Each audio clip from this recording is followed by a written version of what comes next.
Assalomu alaykum. Hammanglarga qanday ahvolinglar, yaxshimisizlar? Kechirsizlar, bugungi programmamiz biroz kechikdi.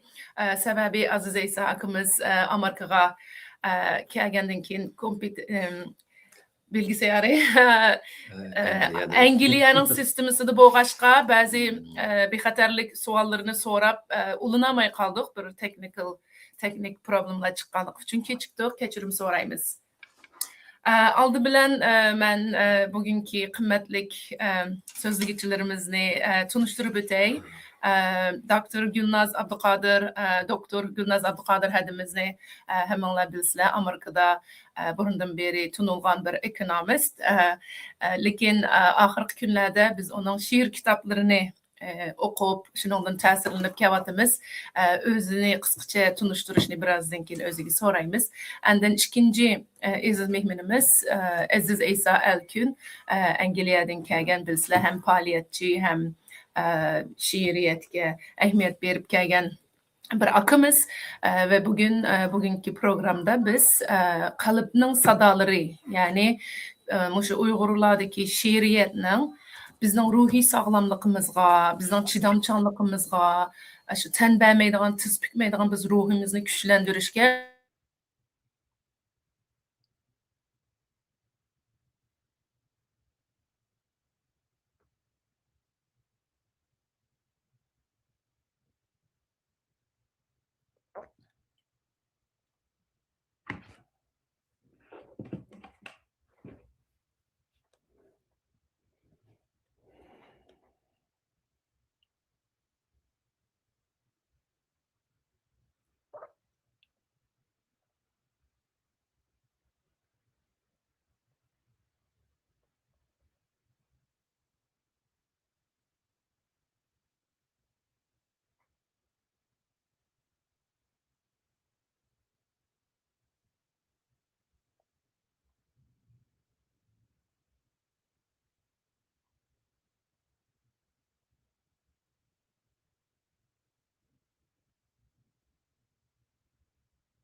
ovozimiz kelyaptimi?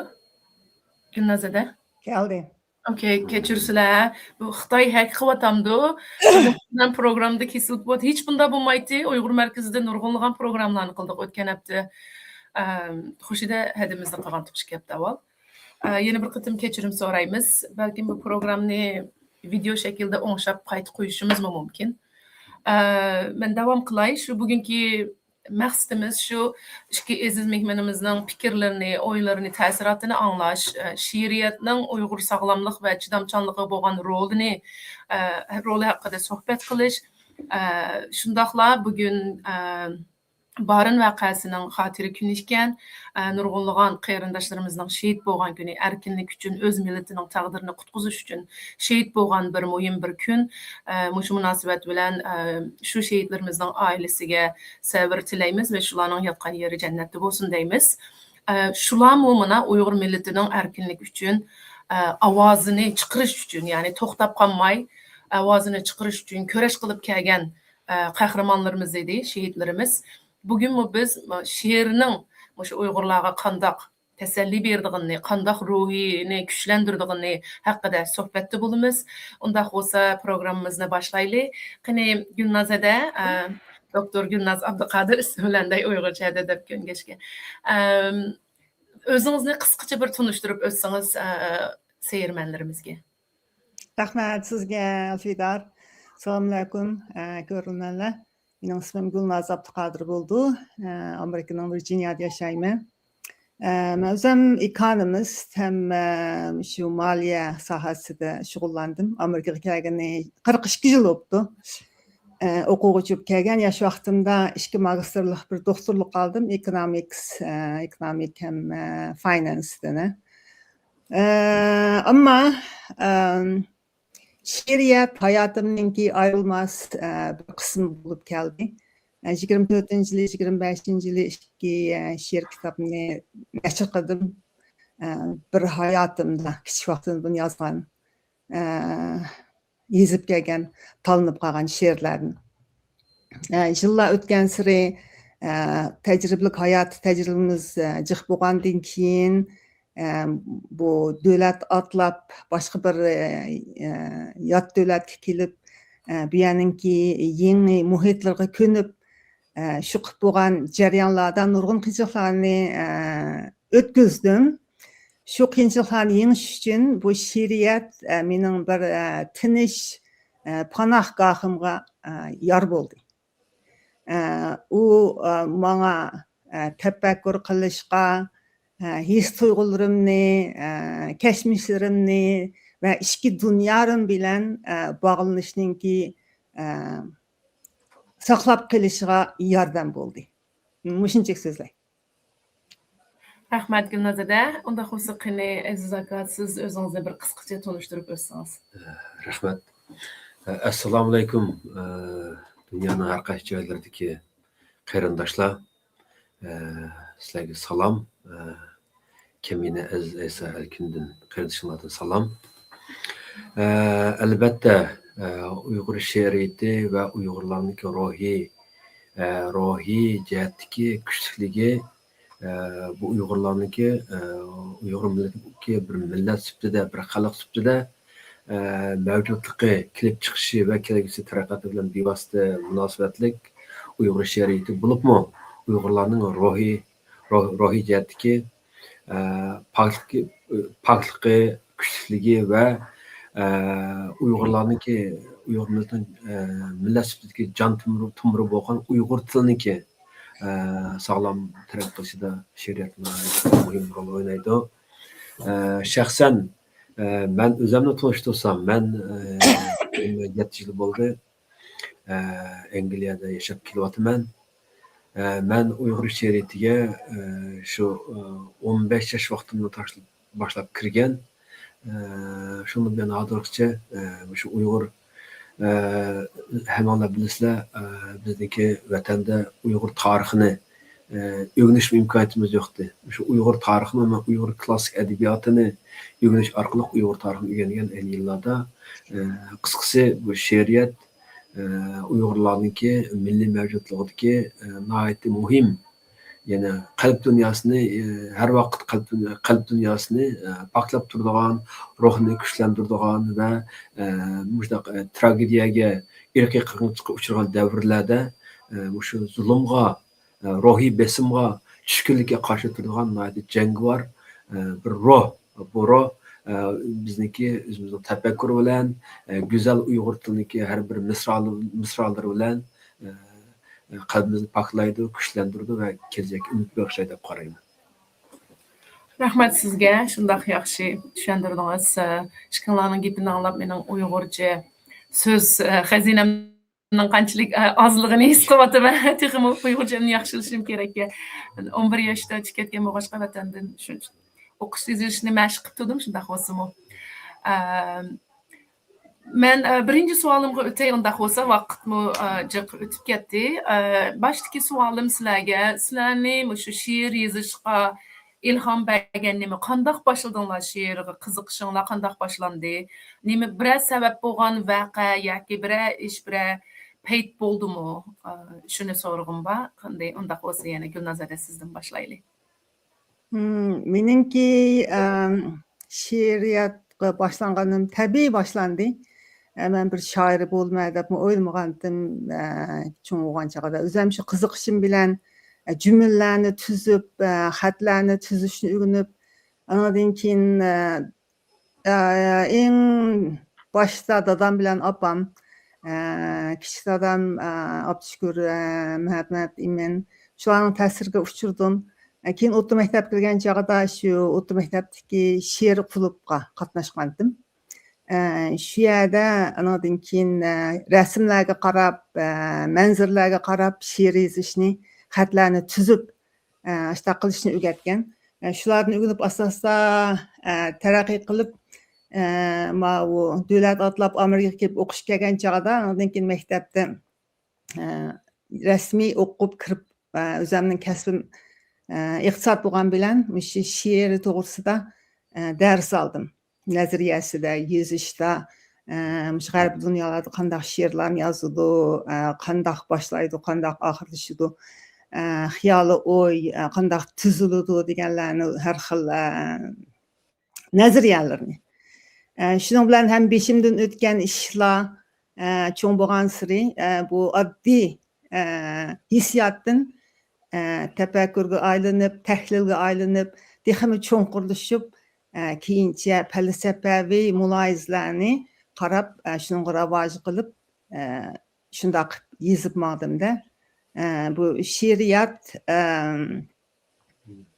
borgan siri ichimda cho'nqurlashdi. Oddiy hissiyotlardan cho'nqurga kirib, shunday bo'lib, asta-asta shu hayotimninki bir qismi bo'lib qoldi. Shunchalik so'zlay. Rahmat sizga Gulnazada. Unda bo'lsa, Aziz aka, siz qanday bo'lib boshladingiz? Men boshlashniki bu sababi bundoq. Meniki bu she'r yozishim, Uyg'ur adabiyotiga, klassik adabiyotiga, Uyg'ur tarixiga qiziqishim albatta xalqimizningki menga bergan sovg'ati deb bilaman. Chunki men Tarim daryosiga yaqin kichik bir mahallada cho'ng bo'lgan, yerda cho'ng bo'lgan. Bizning mahalla shundoq bir ya'ni madaniyatga boy, shundoq bir tipik Uyg'ur yezlaridan biri, Kuchaniga janubida Shayar noyasiniki Tarim daryosiga yaqin bir mahallada to'lib cho'ng bo'lgan, tanliq buni yangichiman. Shu kichik vaqtlarimda mashrab o'ynaydi. Shu bizning mahallada dehqonlar har oyda bir qatim mashrab o'ynaydi. Mashrabda shundoq diqqatim, shundoq esimda, mashrabda chilim o'ynagan vaqtda yoki usul o'ynagan vaqtda qo'shiq bit aytishadi. Bizda cho'ng bit aytishib o'zaro bit shu yana Uyg'ur she'riyatidagi yani oddiy kishilarni oson tutib oladigan masalan, sening joning, mening jonim bir jon emasmi? Sening uchun mening jonim qurbon emasmi? Nima degan go'zal fasodlik iboralar bu. Shunday ta'sir qilibdiki, menga keyin shu vaqtlarda 1970-yillarning oxirlarida Beijingdagi millatlar nashriyati bo'lsin, Urumchi xalq nashriyati bo'lsin, Uyg'ur xalq qo'shiqlari, beatlar degan kitoblarni nashr qilgan. Shu kitob yonchig'im sevilib, ba'zi bovam bilan padbaqil chiqatdik yoki o'tida o'moratdik degan ishlar qilib. Sen vaqtim bo'lsa, ashuna qilib beat yod olatdim kichik vaqtimda. Shu har qanday Uyg'ur she'riyatida shunga bir misrani, ikkinchi misrani qanday keladiganligi tabiiylam qilganda borda-chi Uyg'ur tili, go'zal til, qofiyalik, har bir misra tabiiylik keladigan narsa. Shunda zo'xlanatdim buni. Keyin o'tirib chiqqanda bunday imkoniyatlar yozib turdim, ham o qadar zo'r bo'lmadi. To'liq o'tirib chiqqandan keyin shu Oqsuv gazetida she'rlarim, xabarlar kichik e'lon qilib chiqishdan o'zim zo'rlandim. U vaqtlarda Xitoyning pulida 2 koy, 3 koy qalam pul beradi, zo'r ko'p pul, uni asosida butun sinfga savodashlar bilan kompyuter deb qo'shilib yurardik. Bo'ldiki bu ishlar. Shu bu ijodiyatniki keyin to'ltirib chiqqandan keyin Uyg'ur adabiyotini o'qishga boshladim, klassik adabiyotni o'qishga boshladim. Keyin Uyg'ur klassik adabiyotiga kirishdim. Shu bilan shu vaqtlarda masalan Abduxoliq Uyg'urning she'rlari deymiz, Nimshet Armiya Elining she'rlari deymiz, oldida degan she'rlari, Anvar Nosirniki qiyilgan yuz tugilgan bir she'r pasatlik aytilgan shu ikkinchi qatimliq shu Cumhuriyet vujudga Saturn Cumhuriyeti qurilgan vaqtda shu Cumhuriyetniki shu gazetda tahrib ishlagan o kishi. Shundan ilhom bor, chunki biz u vaqtlarda endi chunki siyosiy albatta meniki she'riyatim ikki manba bor. Biri xalqim, men cho'ng bo'lgan muhit, Uyg'ur oilasi, Uyg'ur muhiti bo'lsa, ikkinchisi Xitoy hukumatining shu vaqtlarda Uyg'urlar yurgizayotgan turli besimlari. Masalan, shu vaqtlarda men keyingi aslimamda yozdim. Men tug'ilib o'sgan boshqa sizlarning qanday bilmayman, G'o'lja yoki boshqalar xil yiroq. Mesela Şayar Naisi'ninki Şayar Naisi tarım emgek bilan o'zgartish maydonida Xitoy eng cho'ng turma. Bizning uydan 10 kilometr yiroqda turma bordi. U yana o'rni kimi aslimamda yozdim. Ya'ni dunyodagi shu masalan dunyodagi atom bombasininki markaziy joylashgan. Sharqqa qarasak, Lopnurdan 300 kilometr Xitoyning 1960-yil boshlagan yadrosiniki. Janubga qarasak Hindistonning yadro sinoqlari, g'arbga qarasak Pokistonning, Qozog'istonga qarasak Baykonurki, Sovetlarning, butun bizniki mana shu Sharqiy Turkiston, Uyg'uriston, butun dunyodagi eng ko'p yadro sinoq markazi joylashganda, u vaqtda Xitoy hukumati plan to'g'ri siyosatni qattiq ijro qilishga boshlagan, Uyg'urlar nomrod, Xitoy ko'chmanlari shunday ko'p kelishga boshlagan shu vaqtda shu biz faxrlanib aytadigan 12 dekabr voqeasi va undan keyingi Uyg'ur yoshlarining uyg'onishi shu ikki turlik manba meniki dastlabki yillarimda shu she'r yozishimga millatning taqdirini o'ylashish, kelajagimiz qanday bo'ladi yoki tashkilotlarga qatnashish, uyushish shu 15 yoshimdan boshlagan desam to'g'ri deb qarayman. Ko'p rahmat sizga. Hozir mening tushunganim bo'yicha Gulnazadimiz texnobak madaniyat, oila, cho'ng bo'lish, yurt go'zalligi shularni bekrak ilhom olganda qildi. Endi sizningmi bekrak siyosiy o'zgarishlar, faoliyatlar sizga ta'sir qilgandek shunday his qildim. Mening dadammi Abdukim Boqiy she'r yozadi bilsiz. Ko'pincha bolalar adabiyotiga ahamiyat bergan, shunda bo'lsa-mu she'rlari mektebimiz kitaplarımızda edebiyat derslerimizde yönettik, başka naqshlarımı tekst yazatdı. Şu vaqtlarda bana en çok ta'sir qilganlari şu Abdurahim O'tkir apandimning she'rlari bo'ladi. Bir nurg'unlagan she'rni yaxshi ko'rdim. O'zim bek yaxshi ko'rdim. Bizning oilaning kichik vaqtimizda kelsa, gaplarini anglashni yaxshi ko'rdim. Shunchalik vatanparvar, millatparvarlikni shunday yaxshi ifodalagan, muhabbat she'rlarida ifodalaganda shuni bek yaxshi ko'rdim. Andin qiyma gunga she'r deb qo'yamiz, madaniy chatma she'rlarda Ahmadjon Osmon akamizning she'rlarini yaxshi ko'rdim. Eng yaxshi ko'radigan birli misralik bir she'r bor, Xoin tog'lar degan. Xoin tog'lar temisi o'zi qini mening aksi sadoyim.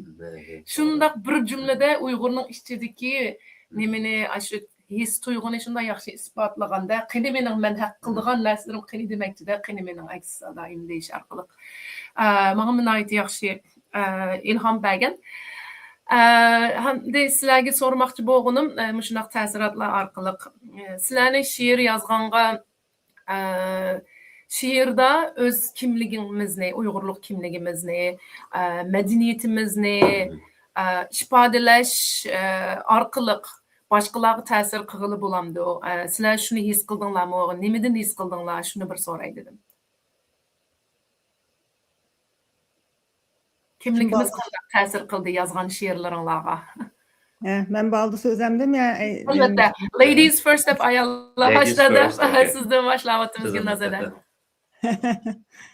Kimligini meningki bu davlat atlab musafir bo'lib bosh davlat kelgandikin sizin kimliginiz texmi canlı xo'p ketadi. Texmi o'zingizga ben kimdim deb. Masalan, vatandamdan o'zi Yevropachilik kelsa, biz chetga chiqib ketganlar qanday qilib o'zimizningki kimligimizni saqlab qolishga bakrak kuchab ketmizga. O'zimning ko'z tutishimizni, o'zimning ichimdan chiqqan hissiyotmi shu. Shuning uchun meningki she'rlarimda kimlik to'kilib turdi. Har bir she'rimda, har birsinki. Shu bütün bir ikkinchi kitabim, birinchi kitabimda bütün bir bobba kimlikni yozadigan. Bundan Uyg'urning kimligi, meningki yozganlarimninki hammasiniki ichida nihoyatda muhim bir omillarninki birisi. Masalan, Mao echo of the first word. Birinci tuncu sözünki sadası. Ben yani bir anlamlarına da koyayım. Benim yazgan kitaplarım İngilizce. Ben asas cihetten İngilizce naziriyani, şiriyatni giymiş. Amerika'da öğrendim. Vatanda öğrengenlerim. Hansuçya kiçik vaqtimda benim o'tir maktabda bolalar jurnalıga neçe şiirlerim neşirge bergen, neşirden çıkan ulan abay deyiştim. Unutqaptım. Hansuçya çıkan. Amerika'ya gelip İngilizce yazdım, İngilizce öğrendim. Şunun için hem yazmalarım hazır. Amerika'ya geldim 42 yıl oldu. Asas cihetten şu İngilizce bo'lib ketdi. Tuncu sözün çıkan Sada degan şiirim, İli Deryası degan, Sihirye degan şiirim, Toğraqninki bayanları, hammasi bizning kimligimizni ko'rsatib turdi. Shunga o'xshash nurg'un she'rlar bor.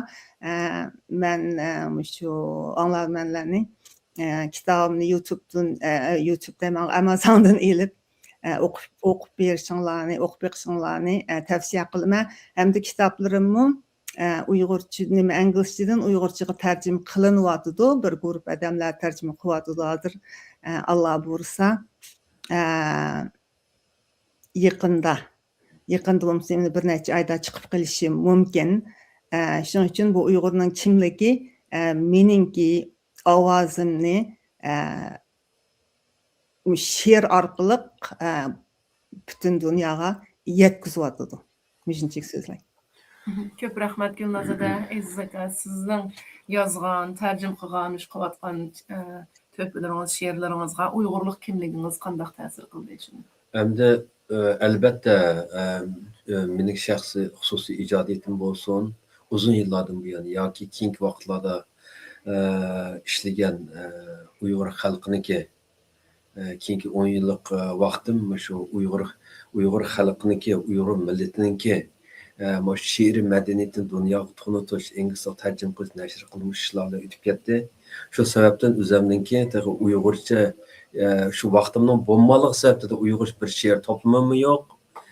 Shundan qaramay Amina Sadaf qarindishimiz mening to'g'ri bir qism she'rlarimni turkchaga tarjima qilib Çimen Qish nomida o'tgan yil Turkiyada turkcha nashr qildirdi. Buning uchun ko'p rahmat aytaman. Albatta meniki keyingi yil shu hozir yana ikkinchi bir kitobni ishlayapman. Bu kitob bitirib bo'lgandan keyin mening shaxsiy ijodiyatim muhim emas. Mening ijodiyatim asosan xalqimizniki nihoyat krizis holat Uyg'ur xalqi bunda vaqtda kunlik hayotim shu vaqtni sanab her saat, her minut o'tyapti.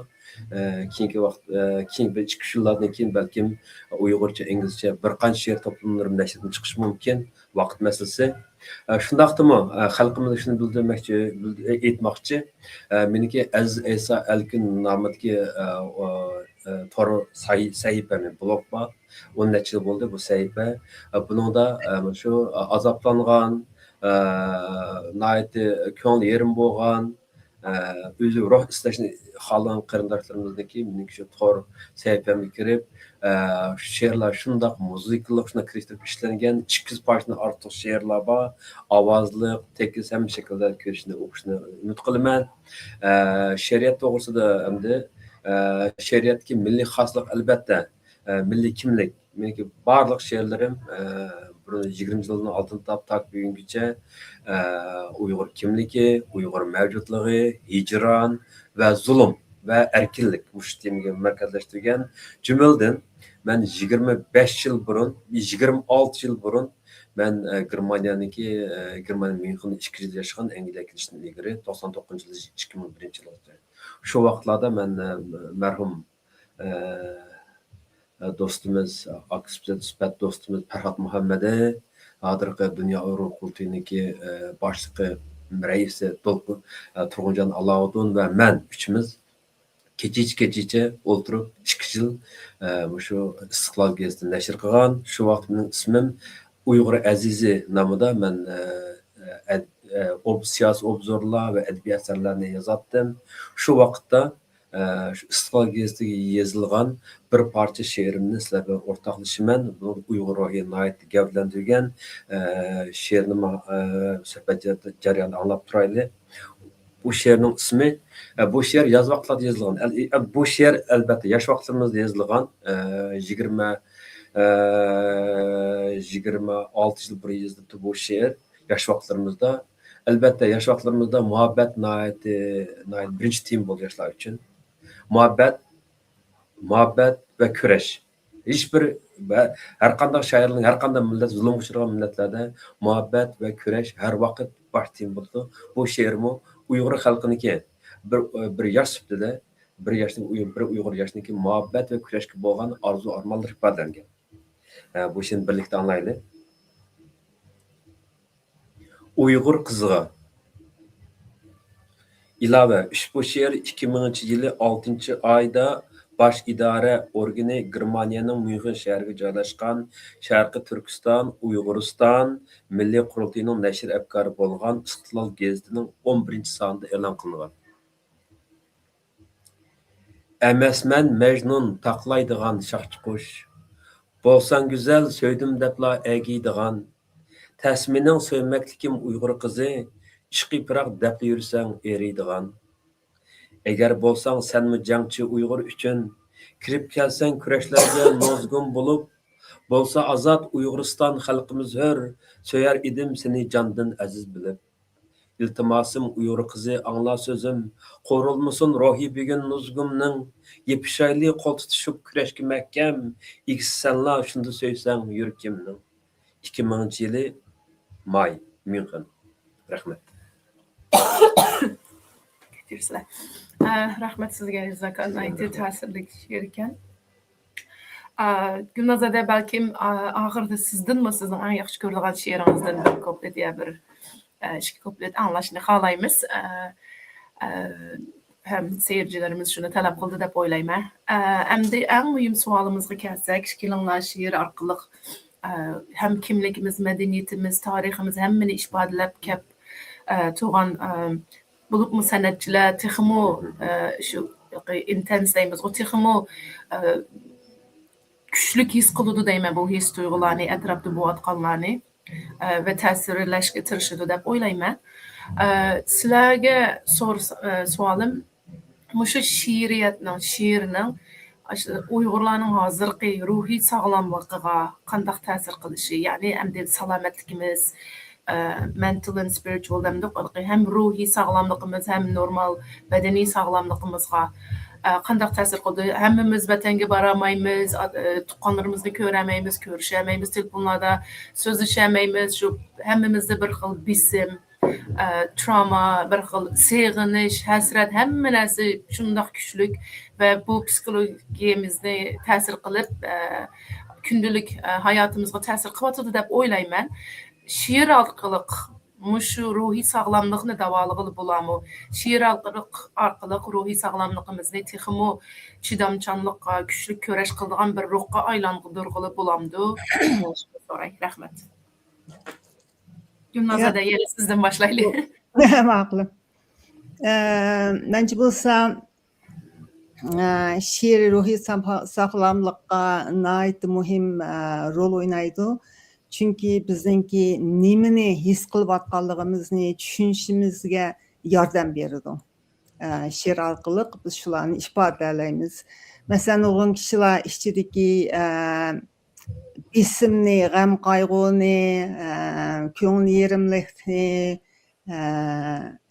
yoki mush iniqsizlikni ichidagi ifodalamay ichiga pukib yuradi, azoblanadi shularni dalamay ichida.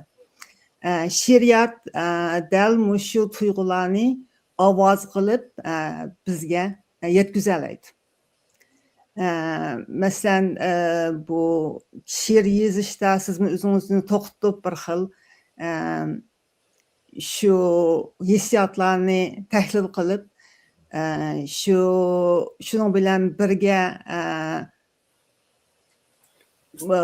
qolaymaqan hissiyotlaringizni ratlab, xiyollaringizni ratlab, bularni tahlil qilib, bularni jumlaga tuzib, Şu yezişiniz özünüzningki bir xil şifalık. Andın bu işçinizgi näsini bir çıqırıp etkendan keyin özünüzün bir aram tepip qalsızlar. Däl muşu arqılık sizmi nefes ilişinizmi bulmuş hazırkı Amerika'dak Garbi dünyadak iştik maňatkan dünyada yaşlarmı meyli çoňlar bolsun bu Vatandın ayrılgan bisimden başqa yani öz turwatgan döwletlerninki bisimini aýdyjykda. Ama bu şiir okuş, şiirini yeziş arqılık özüňki çigiş hyýallaryny, çigiş içideki hissiyatlaryny ratlap, onu yezip çıkıp şu arqılık bisimini azaýtyp, roý azabyny azaýtyp, onundan teselli tepip, tefekkür qilish, bu proses içinde tefekkür qilish, analiz qilish, onundan bir şifalyk tepiş.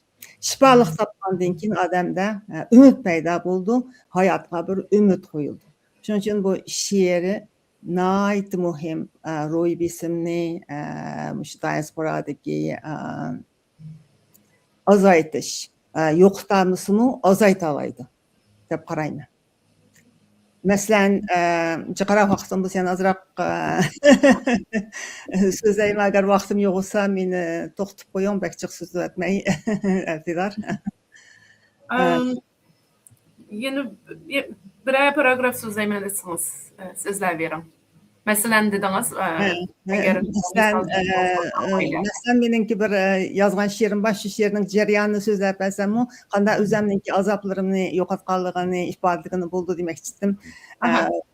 Bu şiir olsa ruhimning tupurygy ýeňeden terjime kılatydyk, terjimesi bitmedi.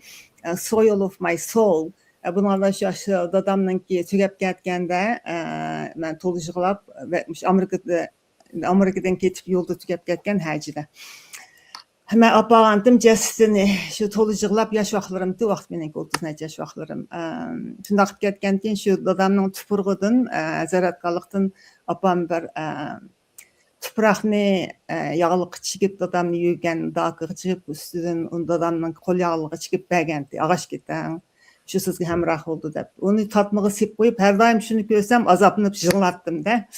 Şunu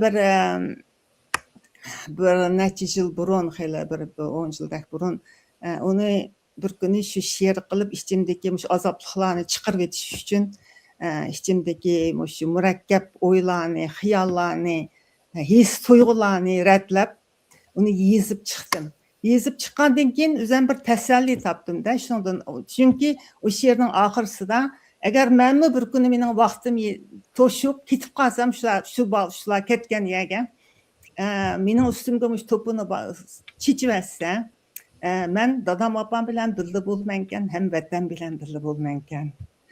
Çünkü şunu hazır oylsam için öpkem örlep durdu. Çünkü nerede bulay meyli men yana şular bilen bildikenme dep özümki bir teselli tapgan. Onun için bu nekenem ulan köysem yani içim örleydi şu ceryanlarını oylusam ama şu şiir arkalık özüm yolumunu içip yoruqluğunu tapkan. Düşüneceksiniz. Rahmet Gülnazada, raslı təsirlik bir arka ceryanı baykanı şiirinizden tercüme kılmaganda okuşunu taqazalık olan kütüp durumuz. Sizge oxşar sualını sorsam Aziz aka, şiirinin bu şu Uygurlarning ruhi sağlamlıqıga qandaq paydası bolar? Elbette paydası boladı. Bu çünkü insanlarınki ruhi sağlamlığı vaxtsat kelgende cismani yoki fizikli sağlamlıqdan näýet mühim bolan turdy. Biz insan bolgaçqa qalbimiz muhabbet ve nefretni her wagt tüyüp turgaçqa biz bizning ruhi sağlamlığımız näýet mühim bolan turdy. Ruhimiz sağlam bolamsa biz qancha tenimiz sağ bolsunmu o sağ bedenninki o hayatın kıymet olmaydı. Bu dünyada Uygurlarla emas, bütün dünya boyunca insaniyetninki xarakteri şunda. Qaysi bir milletning yozuvchi ve şairleri yani shu o'z xalqi nihoyat qattiq azoblarga, irqiy qirg'inchiliklarga, yo'qotishlarga,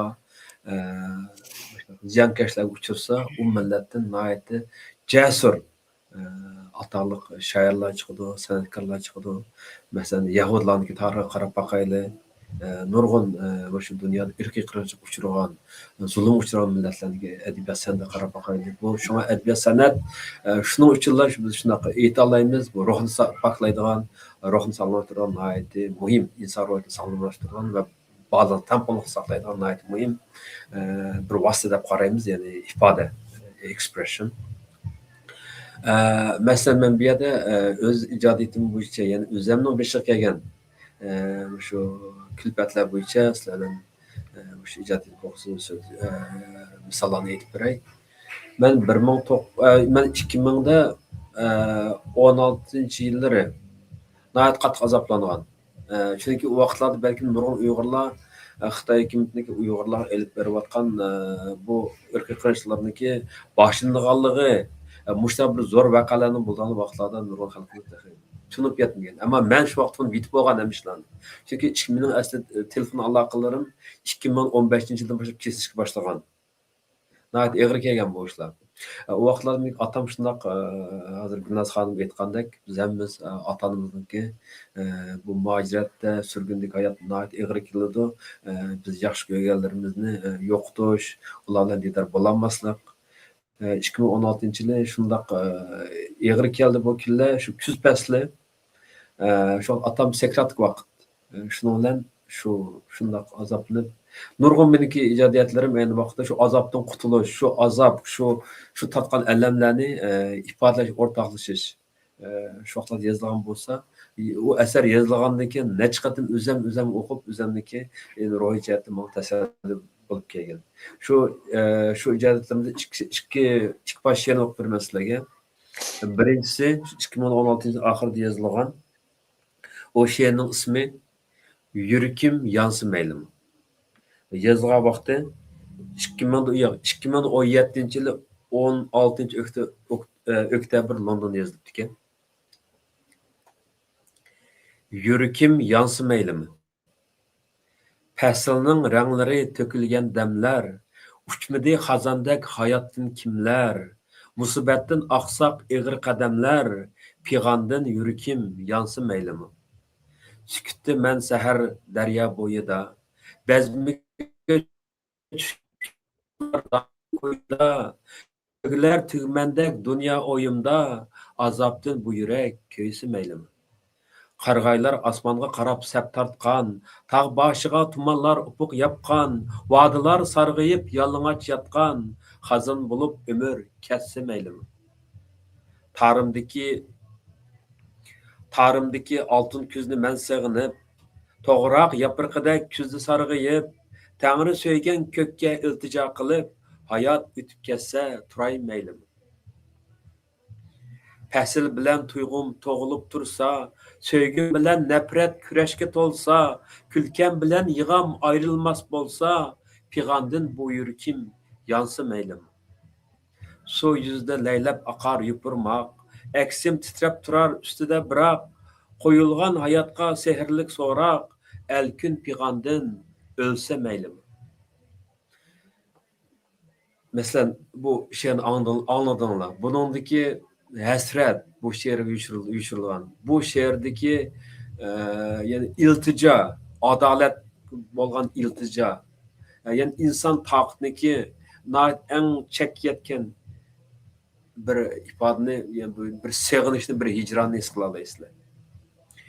Nurg'un qarindoshlarimiz bu she'rni o'qidi, ovozli o'qidi, shunday yaxshi ko'p tarqaldi bu she'r. Albatta, shu Alkin To'rdan bu she'rni o'qiy olasizlar. Ikkinchi bir misolni aytsam, shu 2016-yili otam sekratda tushdi. Keyin 2017-yil, 2000da bu she'r 2017-da yozilib ekan. Shu yili bir oydan keyin noyabr oyida otam tugab ketdi. O tiyapiyatli xabarni men bir qancha kunlardan keyin uqdim. Onun ustiga bumi shu vaqtlarda atamga marsiya yozgan. Marsiya yozgan. Keyin bumi oz kelganda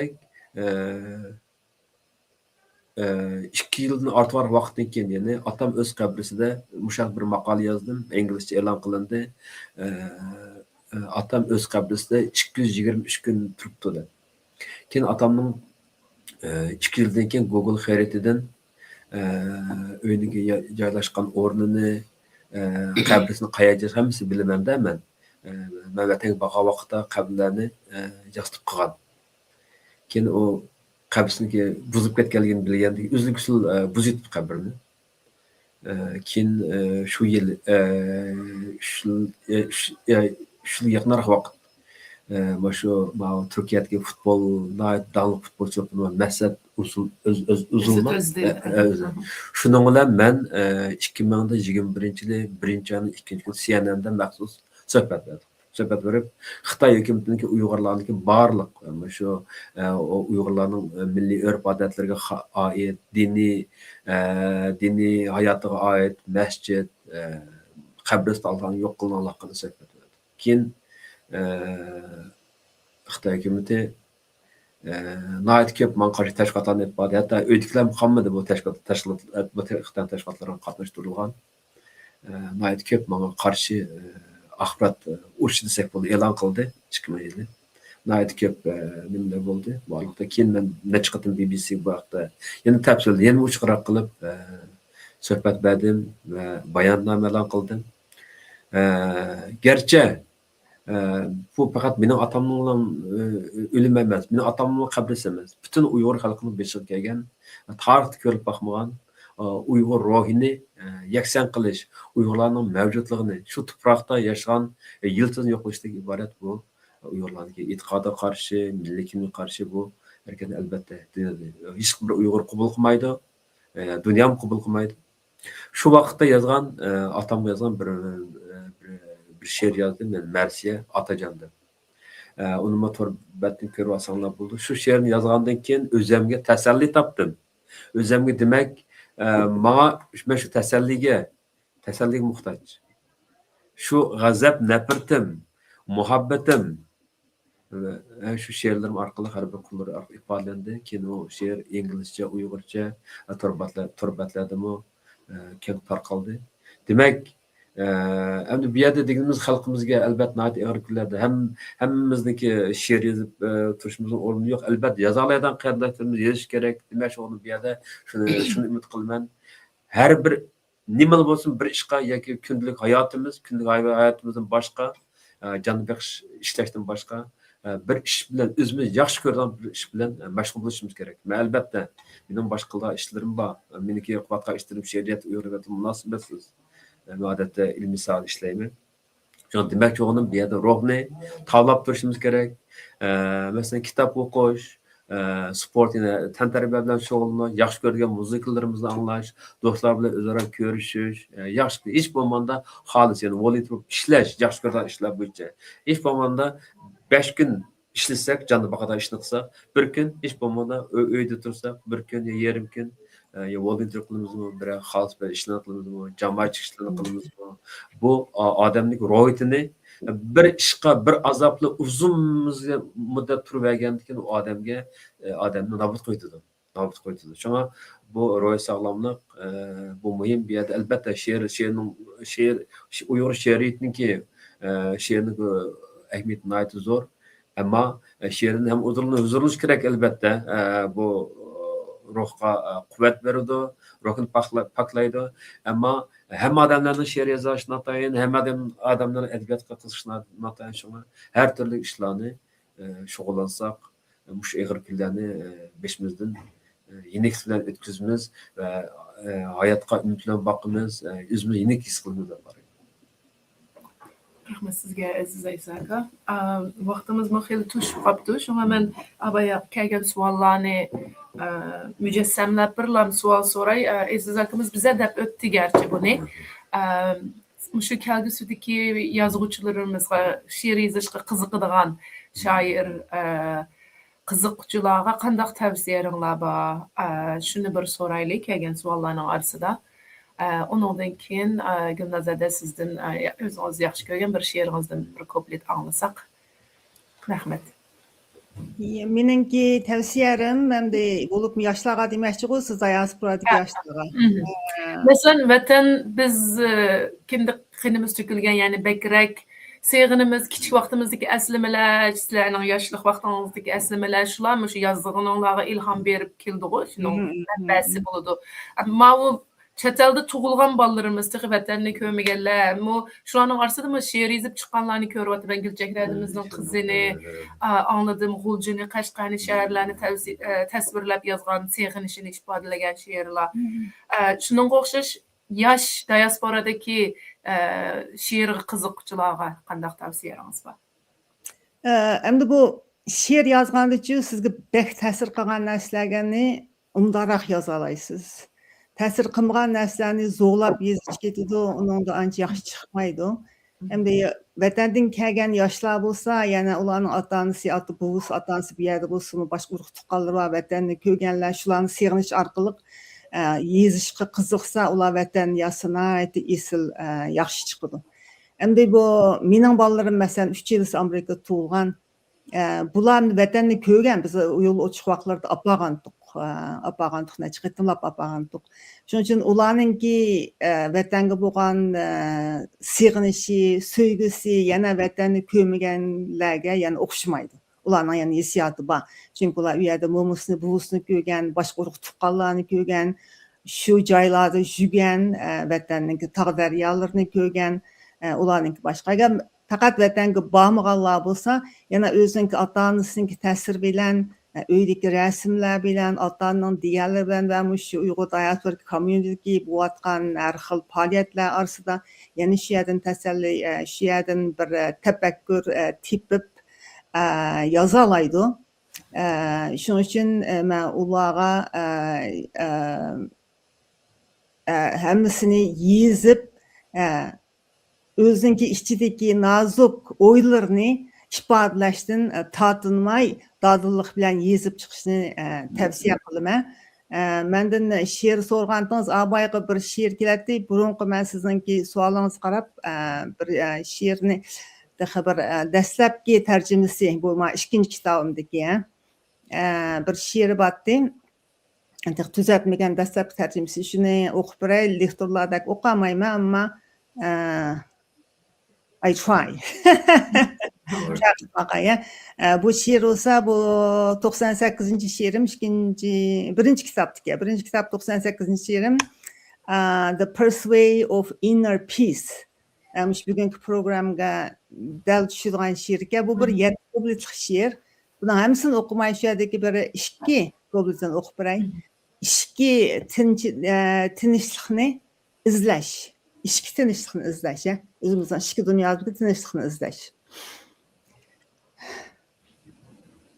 Sirtda bo'ron chopqin qattiq qo'zg'alishi mayli, qo'zg'alsin mayli.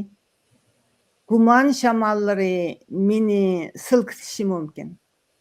Lekin ichimdagi pinhon bir joy bor. Qo'l tegmagan oromgohga to'lgan bir makondir. Mushi jimjitlikda men yo'limni topaman. Endishlarningki chigish yo'llaridan bo'sib, u yerda mansublik nuri parlaydi. Har qandaq soya g'oyib bo'lib ketadi. Bu ham ikkili paragraf deb yozdim, u 7 paragraf ham o'qisam ham uzun ketadi ekan. Bu birinchi kitobimning 98-she'ri. Alfidar qo'lingizda bor, uyga berib boqasiz. Andan yoshlarga deydigan yana bir hamda biz vatandan ayrıldık bo'libmi yoshlarning aylanib ota-onalar yoqlab qilib qolgan bo'lsa, ya bo'lmasa o'zimizningki ichimizga dard alamlarni saqlab yurgan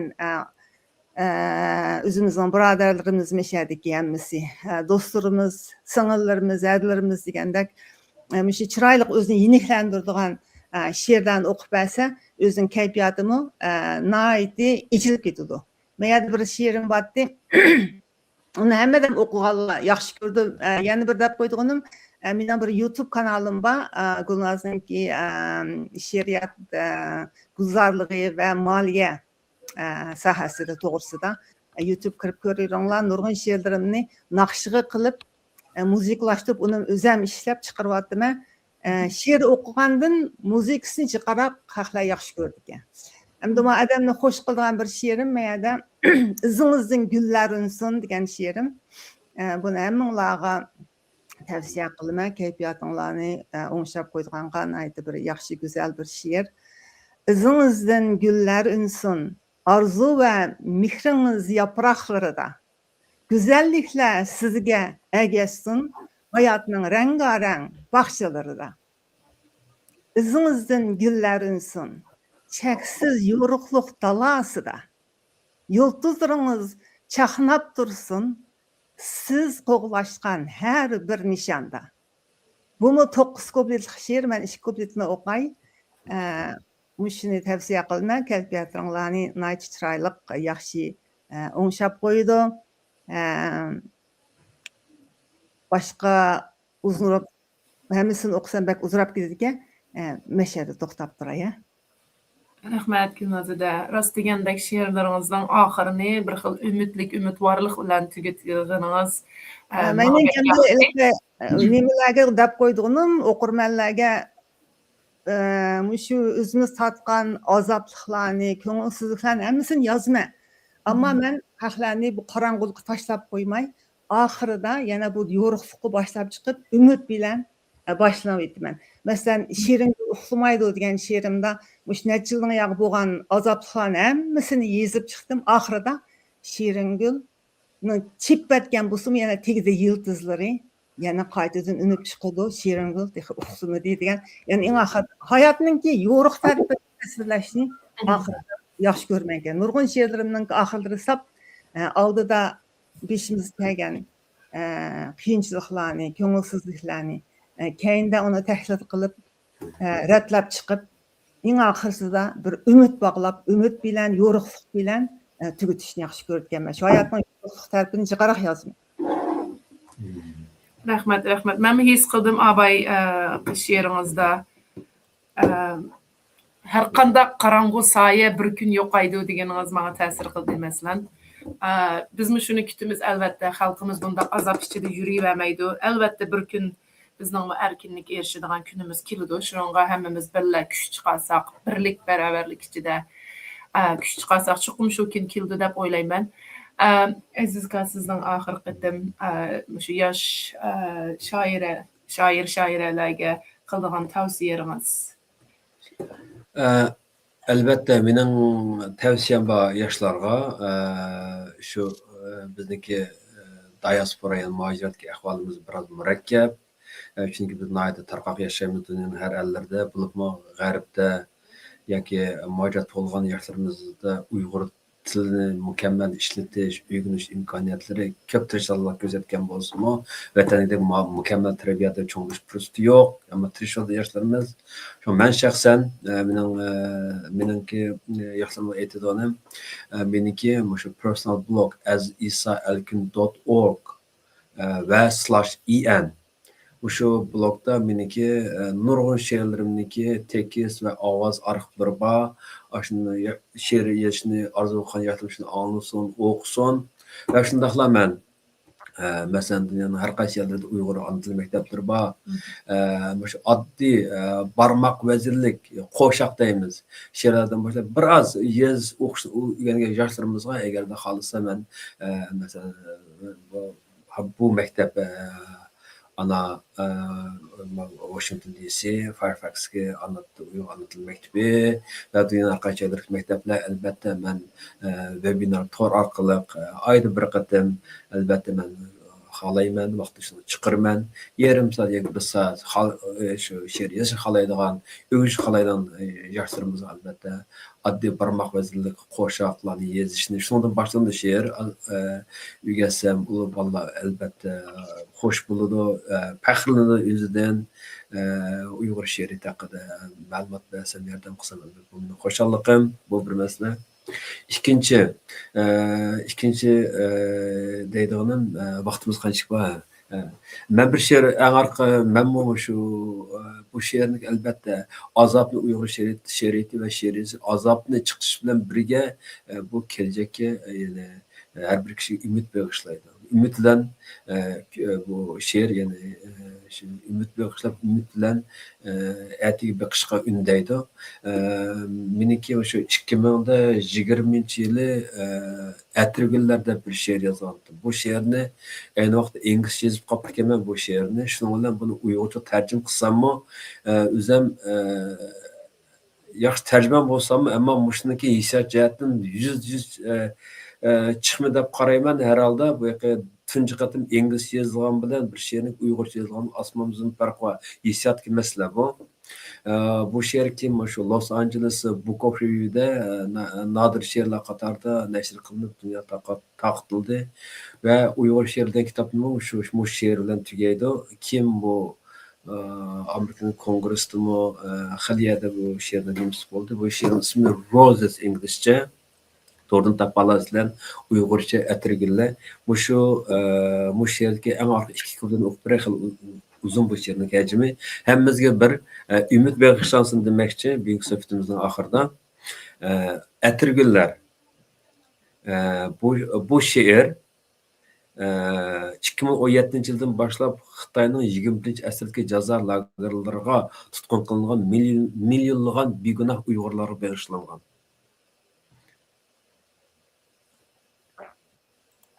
Gerçi küz bolsumu, bağçamdaki yupurmaklar yanıla yeşil.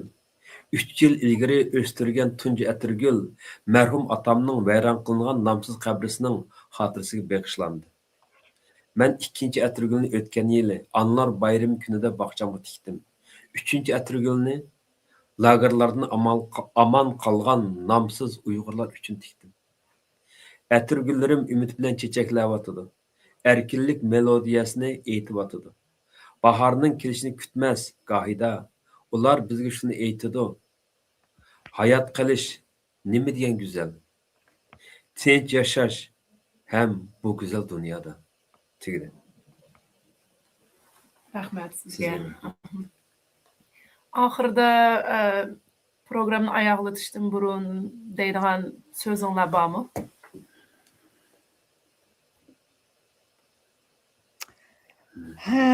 Ruh sağlamlıq degan programımızı yaxşı uyushtirdinglar. Men xoş buldum.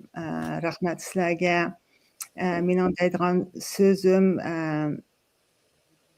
siz qanchalik ichingizda og'riqlar bo'lsin, azoblar bo'lsin, siz yolg'iz emas. Hammamiz siz bilan birga. Hammamizningki shunday hissiyotlarimiz bor, chunki biz vatandan ayrıldık, bu yoqlarda musafir butun urug' tuqqanlarimiz, ana tuproqlarimiz shu yoqda qoldi. Shuning uchun ichingizdagi dard alamlarni teshig'i chiqarish nihoyatda bir muhim. Teshig'i bir chiqargan keyin siz buni qarab tursiz, ichingizda sizni tepib, ichingizni tatlab turmaydi. Teshig'ingizga chiqargan keyin bu oldingizda turdi. Oldingizda turgan keyin buni siz o'ylaysiz, tefekkür qilasiz, analiz qilasiz. Yani şu orqali o'zidan bir shifolik topsiz. Shundan bir shifolik topsiz. Bu shifolik bo'lgandan keyin shu ichingizdan bir chiqarayotganingiz o'zi bir shifolik. Bir shifolik topgandan keyin sizga hayotda umid bog'landi. Anadan keyin o'zimizningki har xil madaniyat faoliyatlarimiz, masalan, muqam anglash deymiz, klassik mashrab o'ynash, atlas ko'ynak, kanva ko'ynak to'p kiyish, yoki hikoya aytish, qo'shmoqlarni so'zlash degandek har xil faoliyatlar odamningki ichidagi besimliklarni, ichidagi azoblarni chiqarishga foydali. Undan sirt vaqtingiz bo'lsa, yaxshi she'rlarni o'qisangiz, o'zingiz yozmasangizmi, sizningki ichingizga men mushtaq o'ylatdim, men yolg'iz emaskanman, bunda o'ylayotganlar she'rda shunday yozibdi ekan. Masalan, mening necha she'rimni shu Fairfaxdagi o'pchiramdagi do'stlarim degan, men dal mushtaq o'ylatdim. Mush yozgan she'ringiz meni deyotgandeklar. mesela kuyuvatkan şam degende bir nerse dedi. Muş şiir onu nakş çıkargandım. Muş nakşını anla bir men hudu meni sözlep atkandak tuydudu, hudu mendek tuydu mendep. Şunun için aşında okusunuz şiirlerini özünüz yazmışsınızmı? Özünüzün yalnızlık emasliginizni, hemmimiz birli ekanligimizni bildirdi sizge. Şunun için şundan şifalık tapsız, ümit bağlaysız. Hemminge rahmet, müşinceksiz. Köp rahmet Gülnazade, vaxtınızga sizin ahirki sözünüz. Men ahirki sözümni ortaklaşa sizler bilen. Elbette Uyghur şeriyeti o Uyghur milletinki milli mevcutluqniki en mühim amillardan biri. O Uyghur tilindeki fasahatlik bayani, Uyghur tilinin güzelligi, Uyghur kimligi, Uyghur rohiyeti şiir orqali ifodalanadi. Şuna şiir o'qinglar ve şiir yezinglar. Yoshlarga shuni tavsiya qilaman. Qiyinchiliklar bo'lsa albatta birga o'rgansak bo'ladi. Chunki bu Uyg'ur şiiriyati Uyg'ur tiliniki javhari. Nihoyat muhim milliy mavjudligimizda va shundoqla azoblarga, zulmlarning ustidan g'olib kelish bu jihatlardan ro'y sog'lomligimizni yaxshilashdan nihoyat muhim ahamiyatga ega. Sizlarga rahmat. Köp rahmet şiirinlarning vaqtini chiqarib bu program qatnaşqaniga, sizlarning şiirinlarni